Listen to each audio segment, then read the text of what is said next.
Alô pessoal, bom dia, tudo bom com vocês?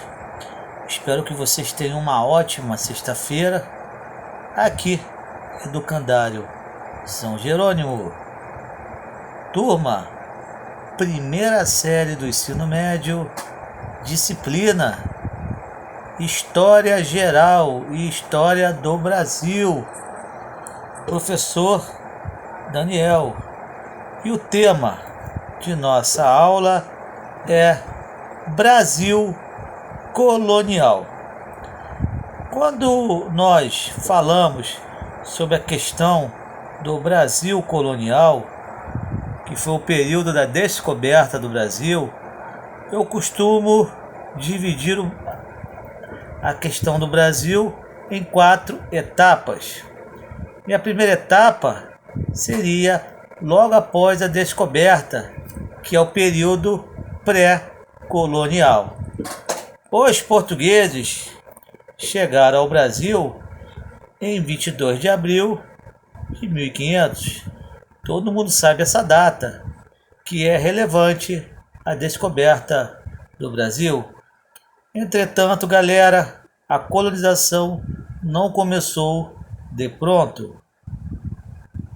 A princípio, poucos portugueses se deslocaram para as novas terras, e os que vieram tinham apenas o objetivo de laborar. Laborar é trabalhar, especialmente na extração do pau-brasil, que era interessante para a metrópole. Por quê, pessoal?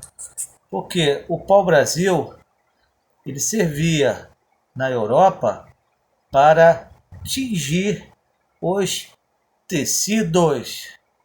Agora, galera, nós vamos falar sobre uma questão que durante os 30 primeiros anos da descoberta do Brasil, Portugal não demonstrou nenhum interesse no seu território.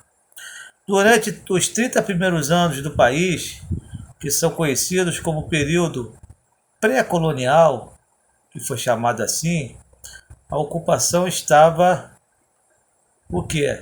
Estava concentrada praticamente no litoral do país, onde estava o pau-brasil.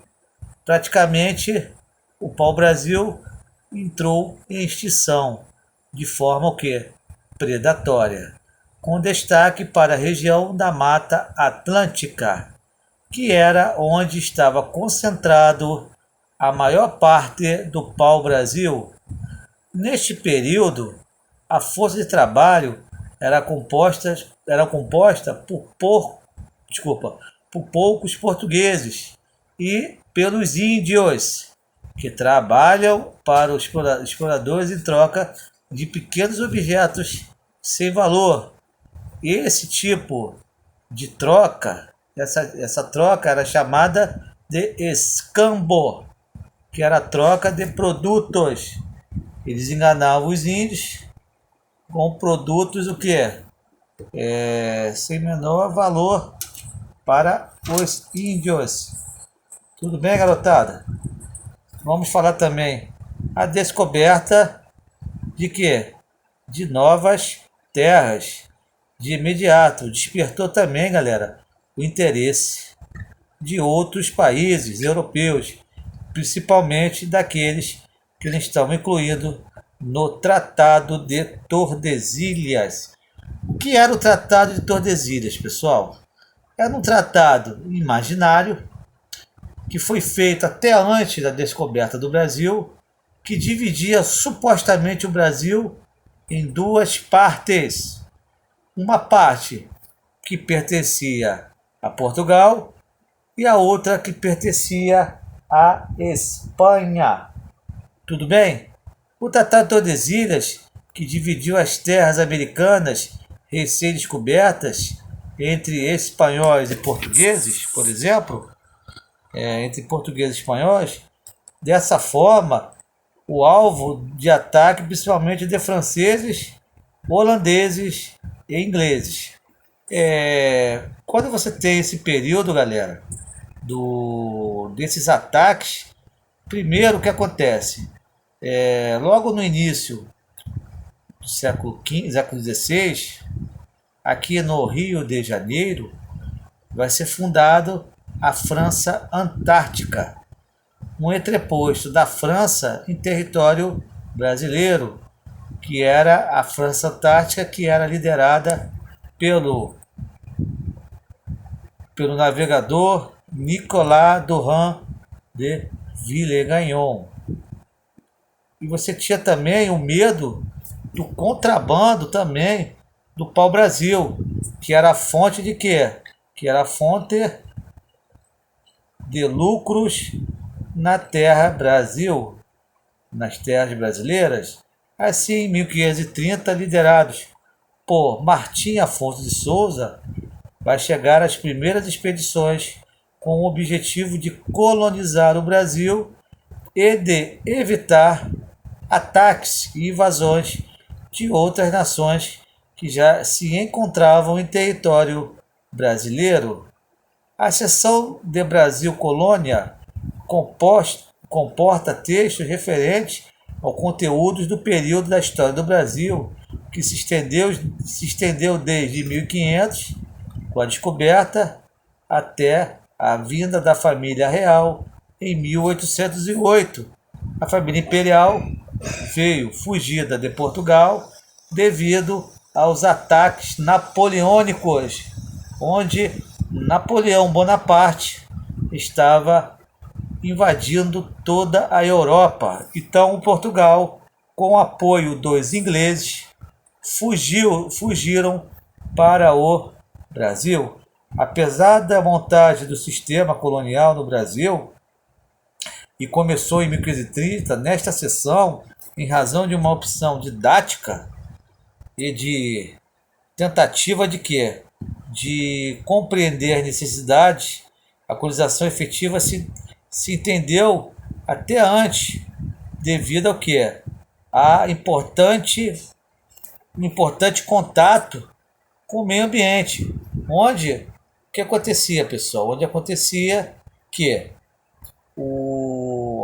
a extração do pau-brasil era feita para questões o quê? Para questões de produção e tingimento de roupas na Europa.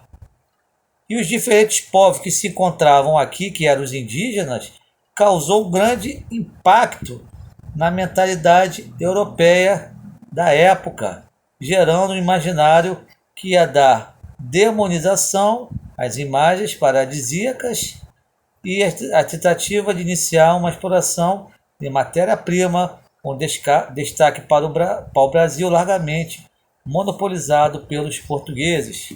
O que acontece? Houve uma tentativa, galera, de catequizar os índios, de tentar evangelizar os índios através da figura dos jesuítas, que recebiam o nome de soldados da fé. Então, e os costumes dos indígenas preocupavam os portugueses, porque muitos dos índios viviam pelados, viviam as suas origens, e os europeus não estavam preocupados com isso. E a ameaça da ocupação do território brasileiro por outras nações e outros povos que tiveram a primeira invasão feita pelos franceses. Os franceses foram os primeiros que chegaram em território brasileiro, tanto que você vai ter a fundação do primeiro sistema de controle, que foi as capitanias hereditárias, e depois o governo geral. E você também vai ter, pessoal, a fundação do estado do Rio de Janeiro, São Sebastião do Rio de Janeiro. Você vai ter também a criação da primeira capital da colônia, que foi a Bahia de Todos os Santos, pelo primeiro governador-geral, Tomé de Souza, que vai fundar a primeira capitania no Brasil. E você vai ter também uma estrutura econômica um pouco mais sofisticada, a montagem dos engenhos de açúcar e do sistema de plantation que foi utilizada no Brasil e com a utilização da mão de obra escrava. Tá bom, pessoal? Então, estamos começando o período do Brasil colonial. Então, essa é a primeira parte. Espero que todo mundo esteja bem. Fiquem com Deus. Uma ótima sexta-feira. Aquele abraço. Um bom final de semana a todos. Até a próxima, galera. Fui. Tchau, tchau.